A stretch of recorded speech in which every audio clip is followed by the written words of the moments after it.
মার্কিন president Donald ট্রাম্পের কূটচালে যে ইরানকে বিশ্বকাপের আসর থেকে ভুয়া অফসাইড দেখিয়ে বাদ দেওয়া হয়েছিল সেটারই স্পষ্ট প্রমাণটা যেন এবার মিলিয়ে দিয়েছে ফিফা। অন্যদিকে ডোনাল্ড ট্রাম্পকে উদ্দেশ্য করে উদযাপন করে বিপাকে পড়েছেন বেলজিয়ামের মুসলিম ফুটবলার রোমেরো লুকাকু।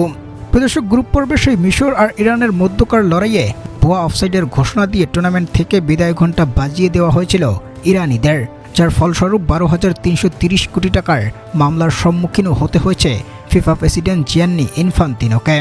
তবে এবার বিতর্কটা তৈরি হয়েছে যুক্তরাষ্ট্রের প্লেয়ার বলগুয়েনকে নিয়ে, যিনি লাল কার্ডের নিষেধাজ্ঞায় ছিলেন। তবে ট্রাম্পের এক ফোন কলের অনুরোধে বেলজিয়ামের বিপক্ষে ওকে খেলতে দেয় জিয়ান্নি ইনফান্তিনো। কতটা অদ্ভুত নিয়ম ফুটবলের সর্বোচ্চই নিয়ন্ত্রক সংস্থার। তবে বেলজিয়াম ও যুক্তরাষ্ট্রের ম্যাচে 4-1 ব্যবধানে ম্যাচটা জিতে নিয়েছে বেলজিয়াম।